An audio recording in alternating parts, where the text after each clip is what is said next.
Este é o último dos episódios da série Vila dos Cafezais, a História. Que povo seríamos nós sem a memória da nossa ancestralidade? Daqueles que começaram a construir a cidade, a sociedade, a nossa organização como comunidade civilizada, como identidade social, econômica, cultural, geográfica e ambiental. Esta série, que termina hoje, modestamente, buscou raízes, personagens e referências históricas que calçaram o nosso caminho até aqui. Não temos o propósito nem a ousadia para considerar que produzimos uma peça documental capaz de conter a grandeza da história de Nova Resende. Registramos sobre a ótica do jornalismo, baseado em documentos e comprovações, fragmentos importantes destes 100 anos. Fomos beber na mais respeitada, cristalina e abundante fonte da nossa história. Contamos com a generosidade intelectual do guardião da memória de Nova Resende. Além, é claro, do acervo de documentos, revistas, jornais, livros, fotos, anotações, relatos dos personagens construtores da saga dessa Santa Rita dos Cafezais. Dr. Orlando Salles Filho, além de conhecer desta narrativa centenária, tem uma memória invejável. É um pesquisador criterioso e obstinado pela nossa origem. Individualmente, ao seu custo e risco, por responsabilidade cidadã, é o guardião da memória dessa cidade. É o cuidador da cápsula com o nosso DNA. Tem todos os registros. Vamos então ao último dos quadrantes desta série do Vila dos Cafezais, a História.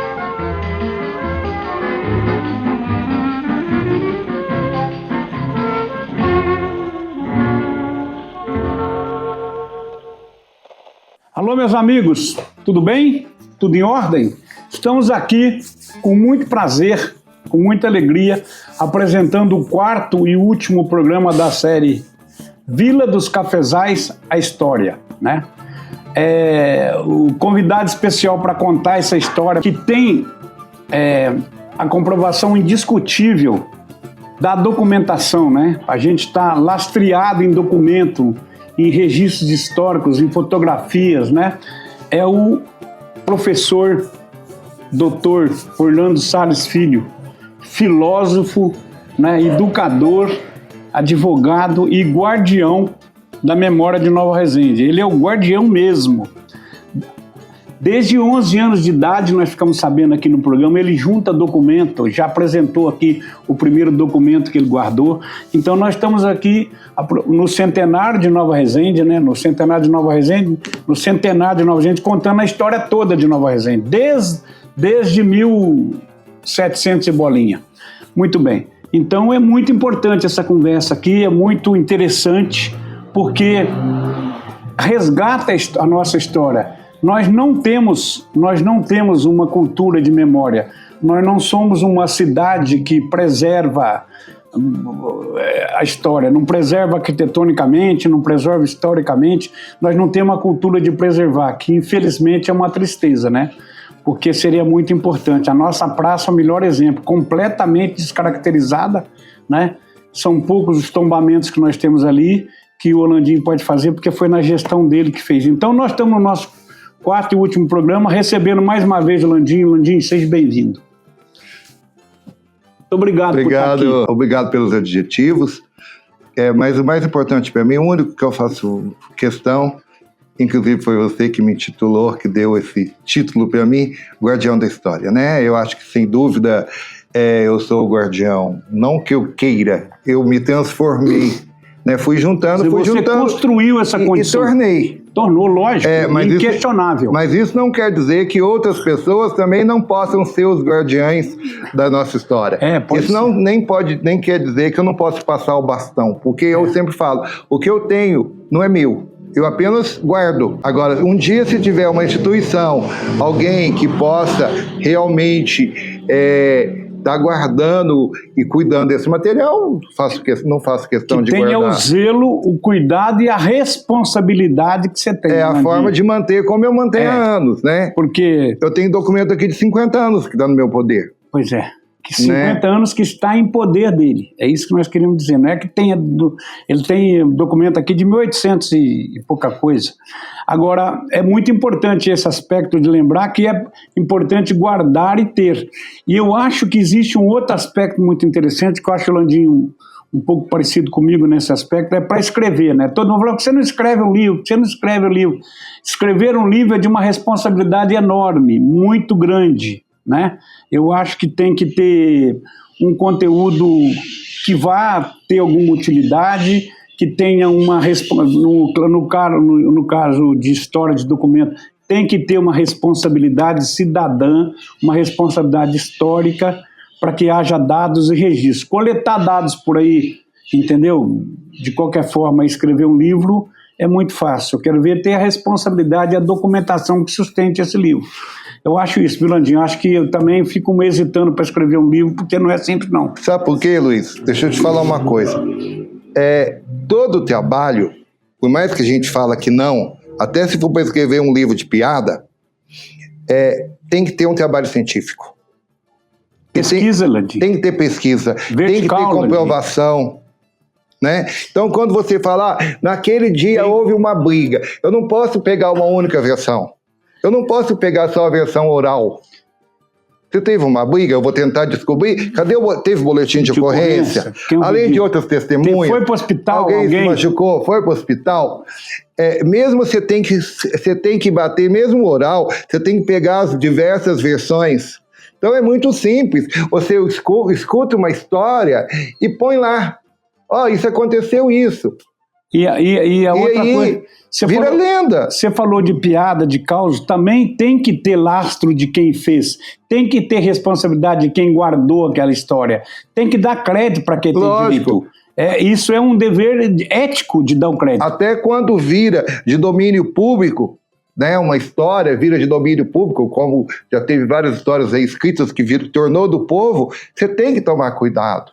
Entendeu? Então escrever realmente não é escrever bem. Eu acho que eu escrevo bem. Mas não é isso, né?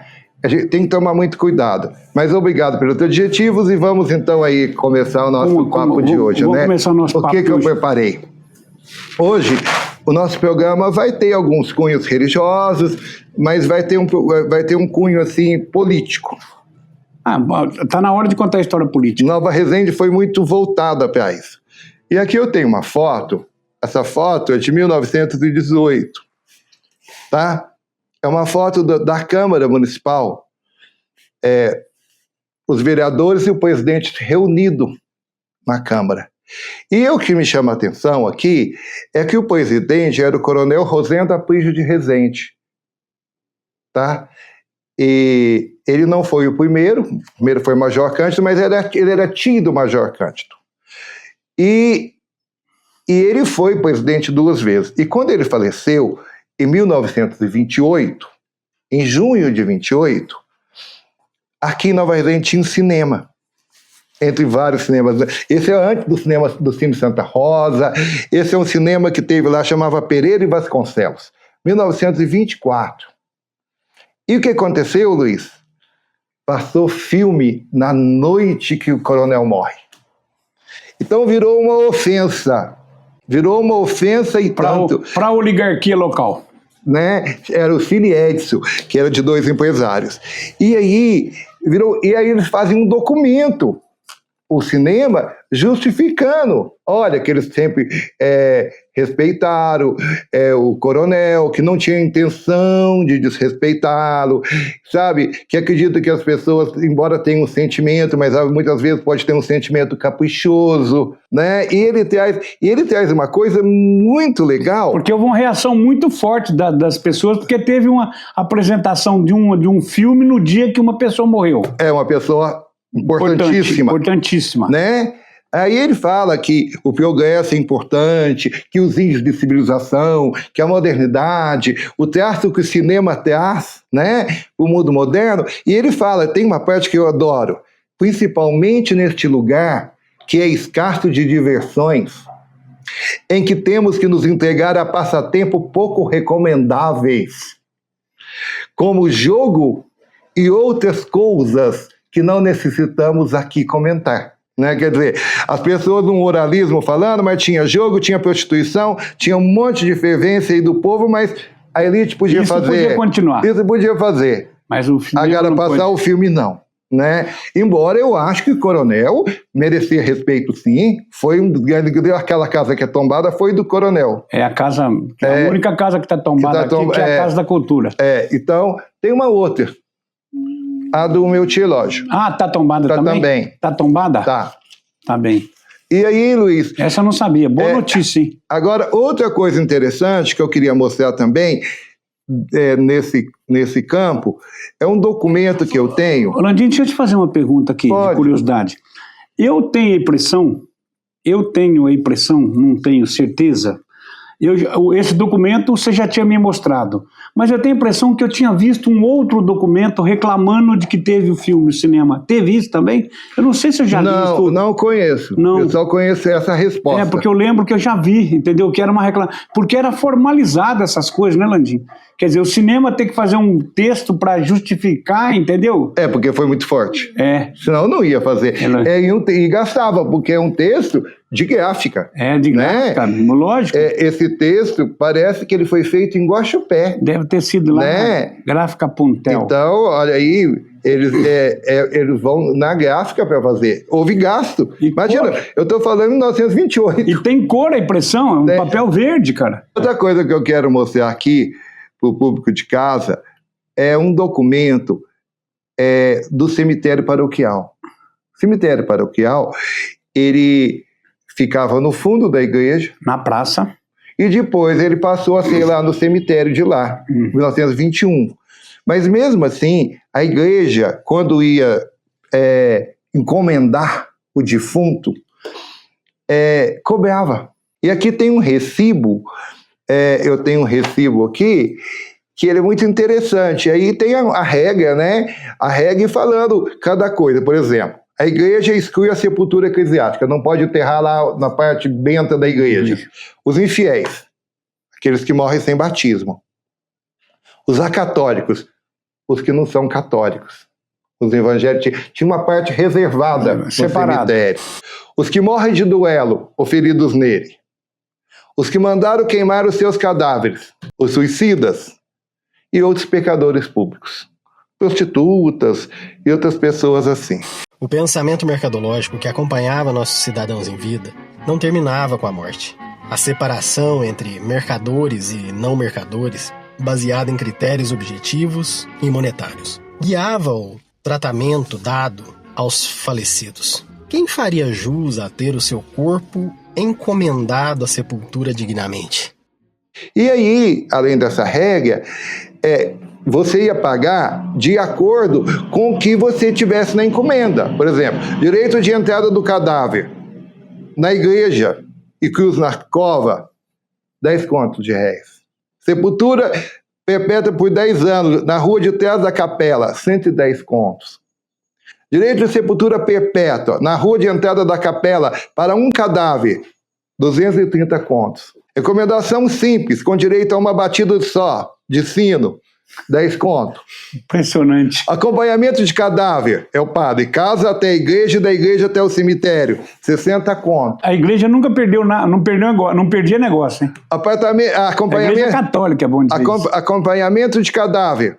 Casa e igreja até o cemitério, 110 contos. Presta atenção, que barato. Não tendo encomendação, não poderá bater o sino. Se o padre não beber, não pode bater o sino. Tendo encomendação, poderá bater uma vez. E tendo enterro solene, poderá bater à vontade. Somente pelo sacristão.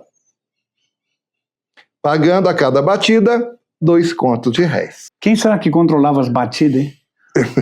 Esse aqui é um documento, parece, assinado por Padre Luiz Moreno Coelho. De que ano que é? 1927. Padre Luiz me batizou. Tá? O tempo que esse padre ficou aqui foi muito tempo, hein? Ficou 29, 30 anos, foi o segundo. O que mais ficou foi Padre Zé Luiz, 39. Outro documento que eu tenho importante aqui é o seguinte, é um documento de 1800, é uma cópia, né, de um documento de 1899. E a nossa igreja, ela pertencia ao Bispado de São Paulo. Já falamos isso antes. E aqui veio um visitador visitar a matriz de Santa Rita, que era no meio da praça, a antiga. Aqui, no meio da praça. Voltada para cima. E outra coisa, o cara fica assustado com o que ele vê. E ele acha assim, quer ver? Olha aqui, é lastimável a falta de decência, de anseio que atualmente se acha a atual matriz dessa paróquia. Todos os altares estão sujos, cobertos de poeira, as paredes internas numa completa falta de mais vulgar decência, denotando que não há quem zele para que a casa de Deus seja ao menos limpa e capaz de entrar nela sem causar-se vergonha e exprimir-se da mais profunda tristeza em face do abandono que a grandeza da decência que tem direito ao templo, onde se reunimos fiéis e filhos do nosso Senhor Jesus Cristo. E aí ele começa a implicar com papel de parede, o papel das paredes estão caindo aos pedaços, e a poeira e a sujeira dominado em toda parte. Aí ele reclama dos cálices, ele reclama dos paramentos, ele reclama de tudo. Ou era um caos ou esse cara era um chato. Sabe? E aí é lógico, queria dinheiro, né? Queria que alguém mantesse. A capela onde está colocado o tabernáculo, que é o Santíssimo, em que conserva dia e noite o vosso corpo e o vosso sangue do Santíssimo derramado, a salvação de todas as almas. Ele começa a criticar, e aí ele fala em incúria, e ele começa, quer ver, olha aqui, que promova meios e recorra aos seus paroquianos para limpar interiormente sua matriz, sobre tudo que se trate de esforço. Quer dizer, ele joga isso no povo. Manda o povo pagar o povo a conta. precisa pagar. A concha que atualmente serve para batizar não pode de modo algum continuar a prestar esse serviço, que é todo divino. É simplesmente indecente e imprópria por causa da péssima qualidade do metal que é fabricada, né? Então aqui, eu não estou criticando a religião, não estou criticando ninguém, eu sou muito assim, distante, mas é um documento muito interessante que nós temos. Então hoje no nosso programa justamente a gente está fazendo isso, tá? Trazendo alguns documentos, algumas coisas interessantes. Landinho, o que nós estamos fazendo é fazendo um registro da história, o que isso dá uma dimensão, como era, como o poder funcionava, como são as coisas. É isso que tem isso que as pessoas não sabem. As pessoas enxergar isso, né? Eu tenho outro documento aqui, de 1912. Esse documento são dois senhores doando para Nossa Senhora Aparecida o terreno para construir a igreja. Mas eu estou falando da igreja de Nossa Senhora Aparecida antiga, lá na Praça do Joaquim Murim. Lá na Praça do Joaquim Murim. Não tem nenhuma imagem dessa igreja, Landinho, já andei de todo jeito. O que nós fizemos no documentário que nós fizemos uma vez aqui, logo que a TV veio? Nós conversamos com as pessoas mais antigas, elas foram falando como era, entendeu? E a gente foi fazendo um desenho, mais ou menos, do que foi a igreja. Tá entendendo? Ouvimos a Dona Rita do seu Joaquim Murim, ouvimos a mãe da Magda, ouvimos bastante pessoas mais antigas para saber como é que era a igreja. Então aqui tem um documento de doação. E aqui fala, na praça, na rua Coronel Francisco Pauliello. Francisco Pauliello é a Delfim Moreira. Virou 30 em Delfim Moreira. E o terreno doado vem lá de baixo, né? É grande, né? Vem lá de baixo, lá perto da chácara, vai até lá embaixo. Não, ele pega, na praça ele pega mais embaixo, na rua de baixo. Ele é grande, eu lembro disso aí. Então aqui... Esse documento de onde que é? De Cabo Verde? Não, daqui mesmo. Pois é, mas aonde foi? Porque a doação daquele terreno lá, o documento é assinado em Cabo Verde. Eu vi um documento disso. Não, mas esse já está aqui, ó. Vila Nova de Resende, 9 de outubro de 1912. Ah, então 1912 já era aqui. Já era aqui. Já. Tá? Ainda levantando nessa questão religiosa, né? Também aí o seguinte, durante 110 anos, Luiz, a Igreja Católica foi a única igreja que teve aqui. Sei. Só em 1925, que faz 100 anos, que criou-se, então, a primeira igreja não católica, foi a presbiteriana. Presbiteriana independente. Então aqui eu tenho uma foto dos 3 primeiros fundadores, olha. Tá? Eu estou falando isso, embora a gente pode ter um programa para falar a questão do centenário da igreja, justamente por isso, tá? Em 1925, então, foi aqui os 3 fundadores. Antônio Anacleto, meu avô, e o Dr. Mário Paes, que era um juiz municipal, acabou ficando por aqui. Então aqui uma foto deles. E aqui, ó, eu tenho uma foto, Luiz, do Dr. Mário, quando ele formou, que ele doou para minha família. Ó. Luiz, só que tem uma coisa que eu queria te falar. A fundação, a criação de uma igreja não católica em Nova Resende incomodava muito a elite. Incomodava muito as pessoas. Em Nova Resende não, em tudo quanto é lugar. Mas aqui. Aqui. Eu estou falando aqui. Sei. Aqui, a região toda. Incomodava, porque como eu te falei, 100 anos só de igreja católica, 110. É a famosa quebra do monopólio, né? Mas aí, era velado. O meu avô, por exemplo, ele quando ele veio de Lavras para cá, ele já era presbiteriano, falava protestante. E aí começou, então, virar uma moda. Aqui eu tenho a foto, uma das primeiras fotos da igreja presbiteriana aqui. Aquela que fica lá do lado do fórum. Mas aqui a foto dela lá no original. Lá no original. Ela já foi mexida e tal. Ela lá no original. Eu lembro essa foto de 1930. Eu lembro dessa uma igreja desse jeitinho aqui, perfeitamente. Só que aí, o que eu quero contar para você é muito interessante. E mais ou menos em 37, criou-se uma onda de botar fogo em igreja que não fosse católica, nas protestantes. E virou uma onda. A de Muzambinho foi queimada. Aqui eu tenho a foto na inauguração da de Muzambinho. Era belíssima de Muzambinho. A de Alpinópolis também. Também.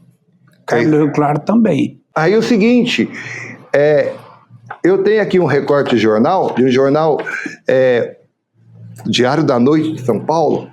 Assaltaram a tiros e incendiaram o templo evangélico na noite de Natal. Então, em Alpinópolis, puseram fogo na igreja. Na noite de Natal, e puseram fogo.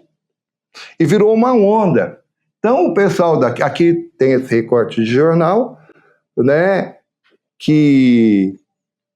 Esse jornal de janeiro de 37, então aconteceu em 36. Dezembro de 36. E o que acontece? O pessoal, os únicos evangélicos que tinham não eram evangélicos, falava protestante, eles faziam vigília na igreja. Faziam vigília na igreja para proteger a igreja se alguém fosse botar fogo. O inominável atentado, interessante, né? E aí o que acontece, Luiz? Tinha o padre aqui, que era o padre Luiz Moreno Cueto. E o padre, ele tinha vindo, era espanhol, ele tinha vindo da Europa. E na Europa, essa questão de evangélico já fazia 500 anos, quase 500 anos. E ele cresceu na Europa. Então, para ele, que era padre, não tinha essa história de botar fogo em igreja que não fosse católica.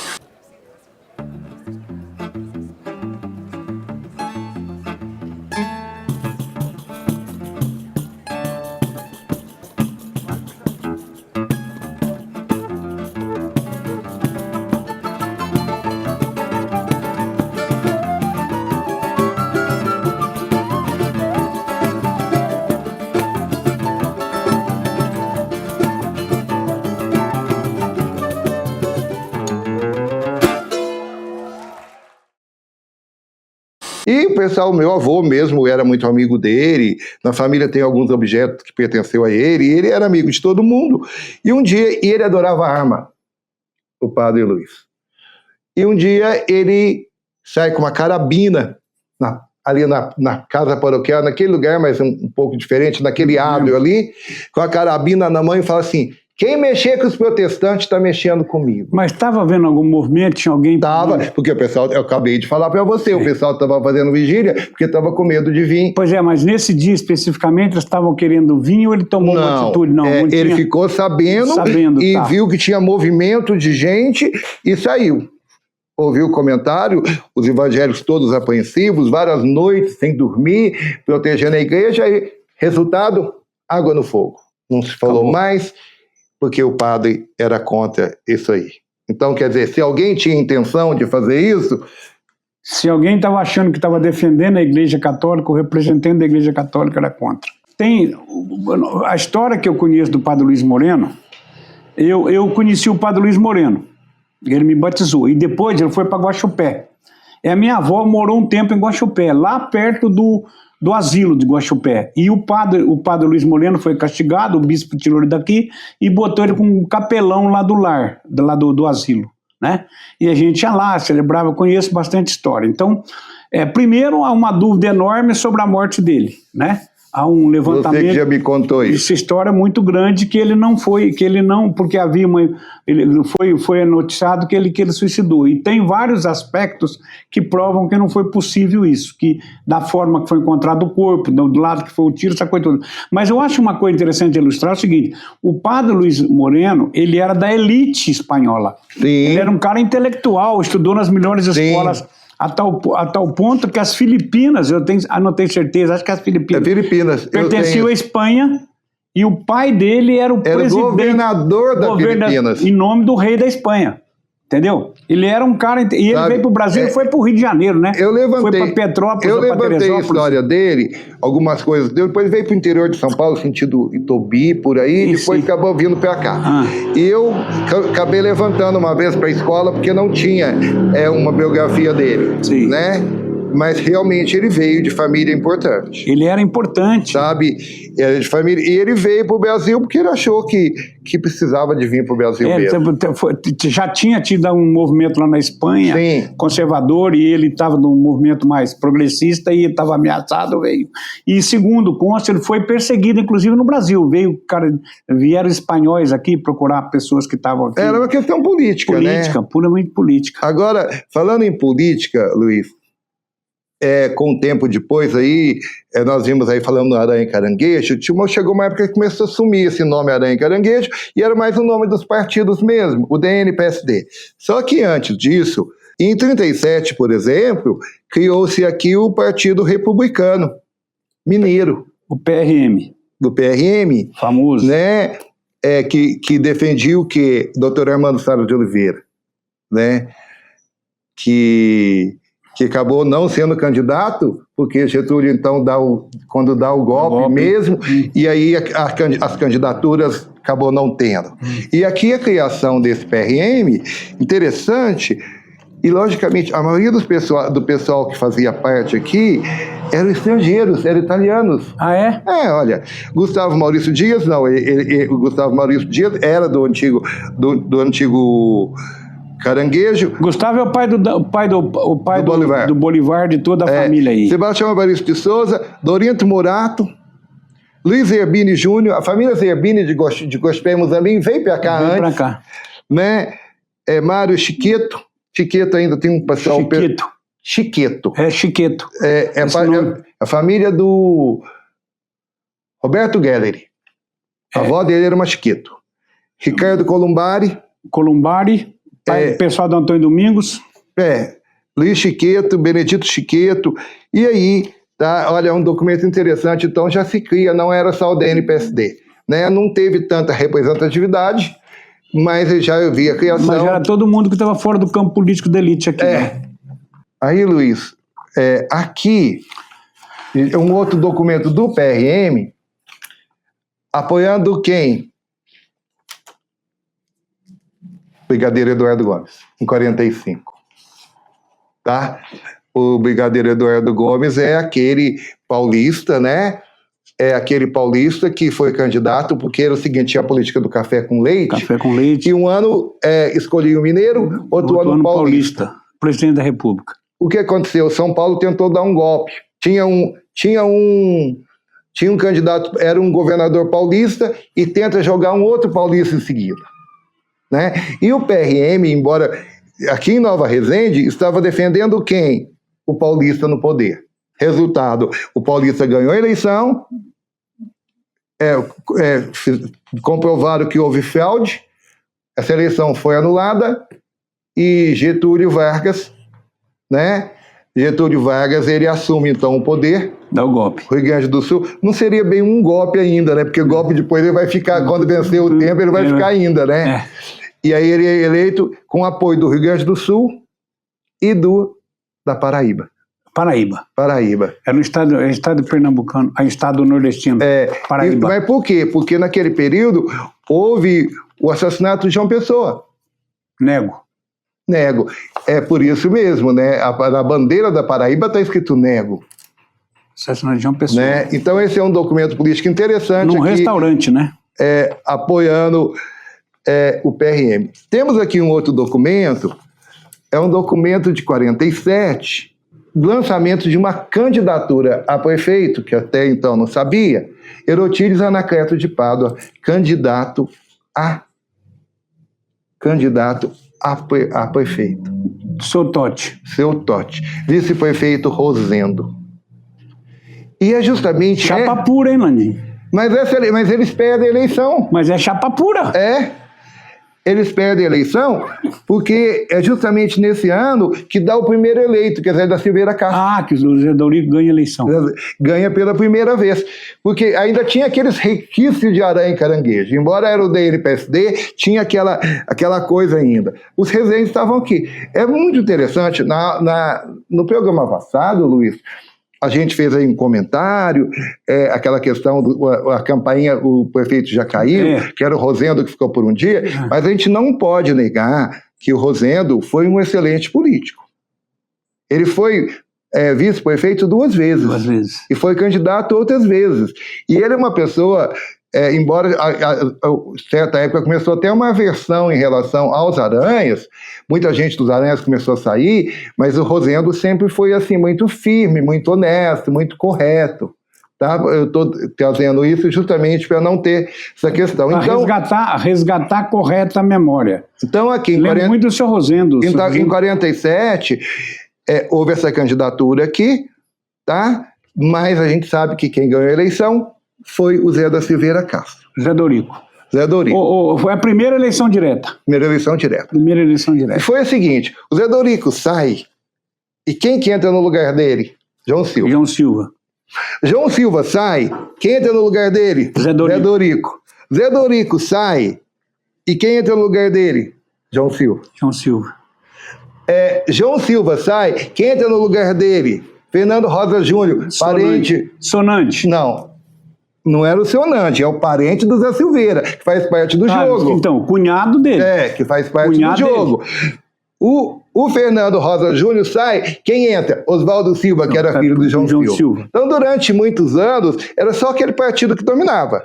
Se não era ele, era o representante dele. Daí, do Sonante para frente, eu lembro de cada eleição, cada situação. E aqui, então, o Zé Dorico, ele tomou posse no dia 31 de janeiro de 55, a eleição foi de 54. E aqui eu tenho um documento interessantíssimo. Eu tenho um convite ao povo de Nova Resende, Bom Jesus da Penha e Petúnia, falando da cerimônia de posse. Mas isso já é o segundo mandato? Segundo mandato. Tá. 55. E nessa época, quem era o vice? O Rosendo era vice do Zé Dorico, já começou a unir. Já tem união aí. Já começa a unir. E aqui, olha, fala que hora vai ter chegado a Corporação Musical, Jazz Santa Cecília, que era uma banda. E tem aqui, Luiz, até assim, as recepcionistas que vão estar recebendo o povo, as moças da cidade, olha aqui. Muito organizado.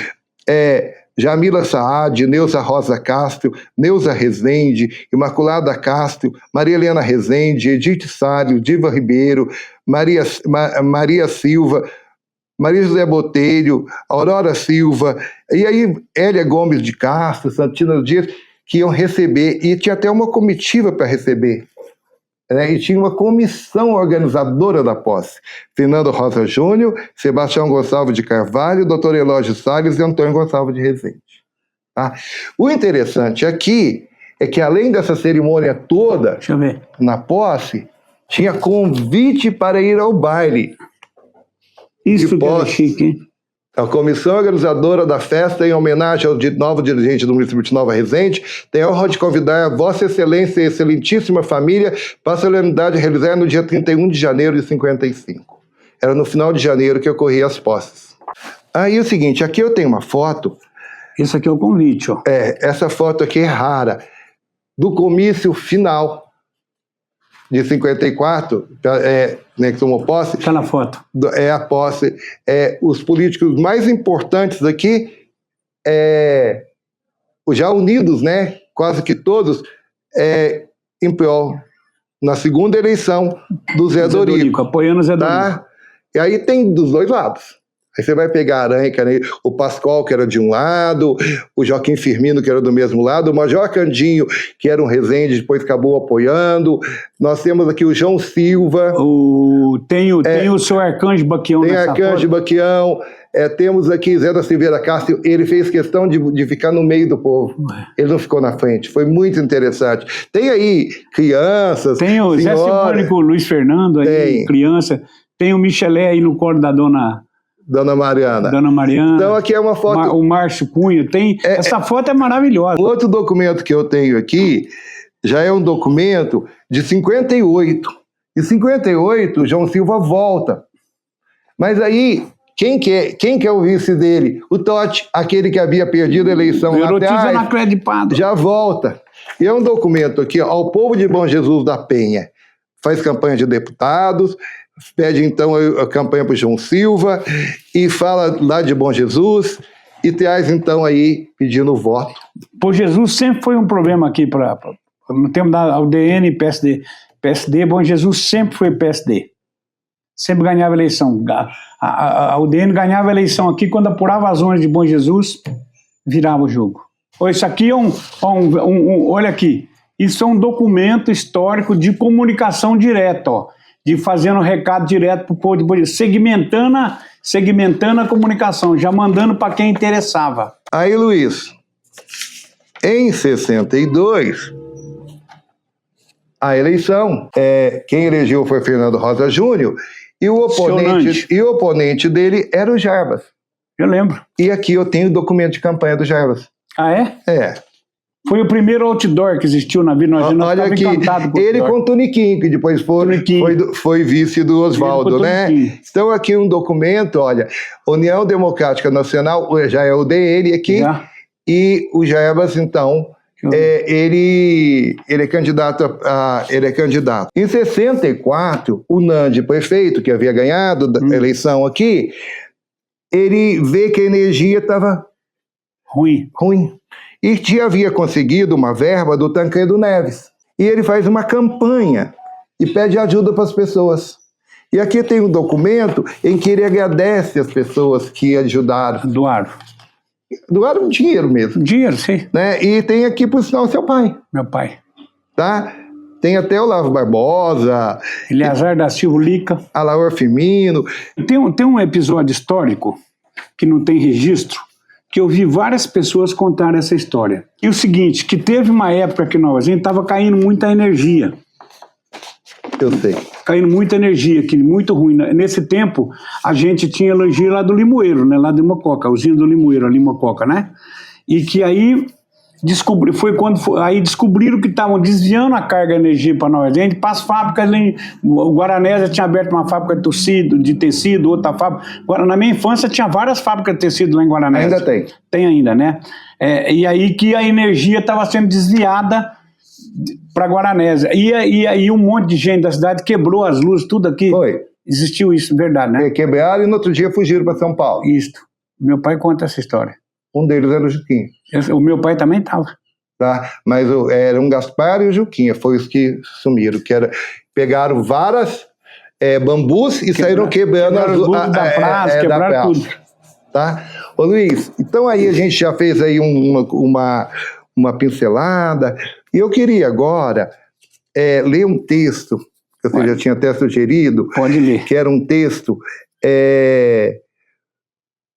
de uma pessoa que já faleceu, a Neuza Rezende, e é um texto que ela fala da infância dela, e ela fala, olha que interessante, ela fala da importância desses personagens históricos, desses personagens aí simples, popular, das pessoas bobas, mudas, dessas pessoas que andam pela rua, né? E olha que interessante. Faziam parte completa da nossa vida. E faz a nossa história, até hoje faz. Todo mundo tem uma louca, na sua história tem alguém aí, né? Então, olha que interessante. É o pó da infância que procuro.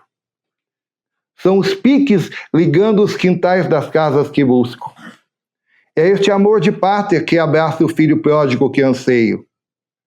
Terra minha, quieta, serena é me lembrar meus amores, jardins cuidados, praças às escuras, circos e parques de diversões.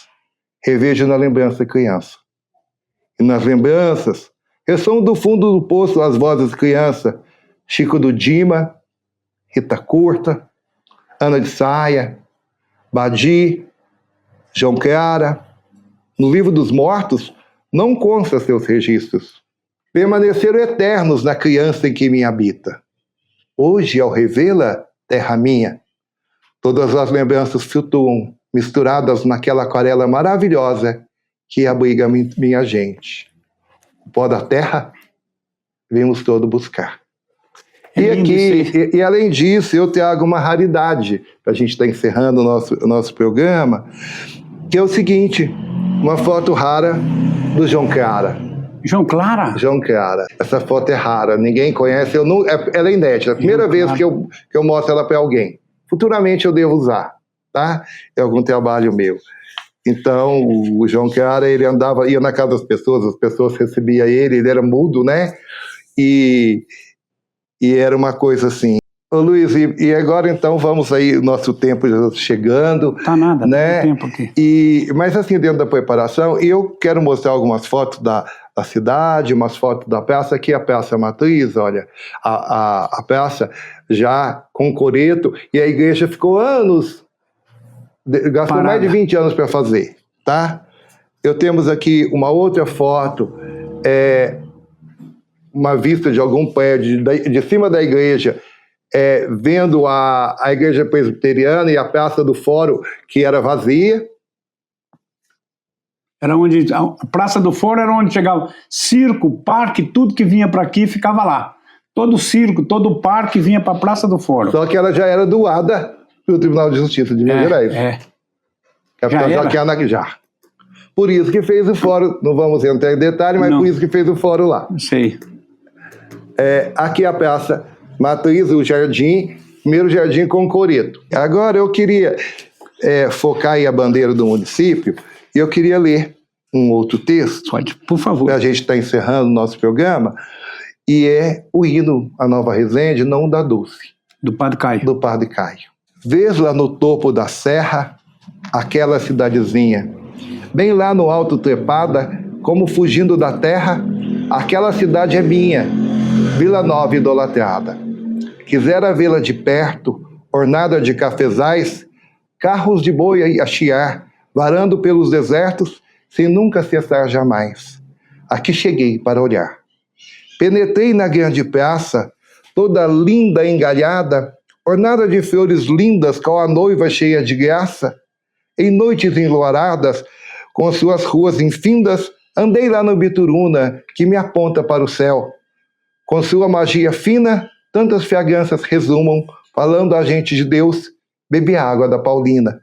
Daquela água encantada, composta de pura linfa, que me fala a lembrança, deixa a alma enfeitiçada com a mais formosa ninfa.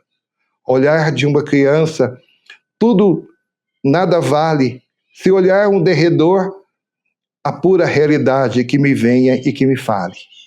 Este povo lutador, tão sincero de verdade, seja o caboclo sereno, ou o homem atarefado, ou seja a mãe sempre aflita, a moça ou rapaz ameno, aos esportes sempre dados, ou a criancinha catita, de tudo que mais encanta, é o mundo gracil, é o bando de criancinhas de alma pura e de bem santa, e de olhar travesso e gentil, pois elas são tão minhas, vendo a correria delas, as artes todas boejeiras, no movimento infantil.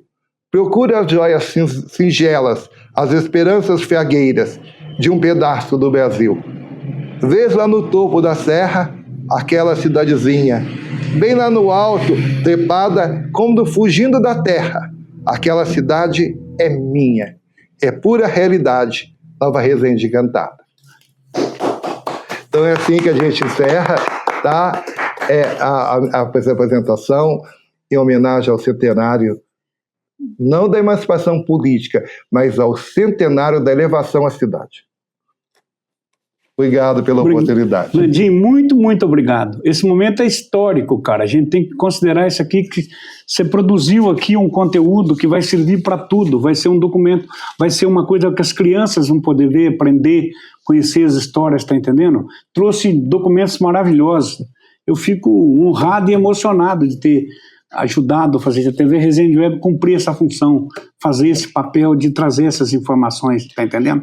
É ilustrando as pessoas, é mostrando, né, que a gente tem uma história, né, que a gente precisa preservá-la, né, que a gente precisa cuidar dela. E você é a pessoa credenciada para fazer isso. Você já é isto, credenciadíssimo pela história, reconhecido por todas as pessoas. Não há ninguém que não reconheça em você que você seja o guardião da história dessas. Você não tem noção da importância desse trabalho teu. Não, é um trabalho de cidadão. Isso é amor. É amor, eu sei. E para gerações futuras, né, Landinho? Entendeu? Para gerações futuras. Não tem, se não tiver passado, como é que você vai fazer? Né? A gente fica muito feliz de poder oferecer isso, você ter aceitado o convite. A gente está conversando há muito tempo para fazer isso e vim aqui fazer isso aqui, entendeu? Eu que agradeço. Eu que agradeço. Obrigadão.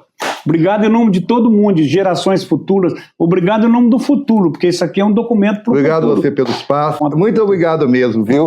De coração. Muito, muito, muito legal. Muito, muito obrigado. Meus amigos, encerramos aqui essa série. Espero que vocês tenham acompanhado.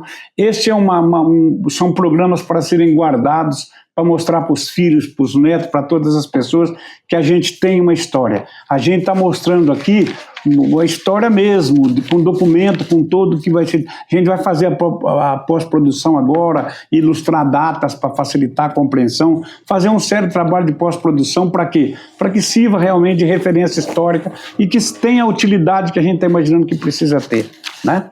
Então, muito obrigado por vocês acompanharem, muito obrigado a Landinho, muito obrigado aí a Kelly, ao Bruno, entendeu? Muito obrigado a quem está lá na TV agora, João Paulo, o Mamed, todo mundo que está nessa equipe. A gente agradece muito e fica muito feliz de ter oferecido isso para vocês aqui nos 4 episódios da série A Vila dos Cafezais, a História. Muito obrigado, um abraço. Viva Nova Resende, viva o centenário de Nova Resende.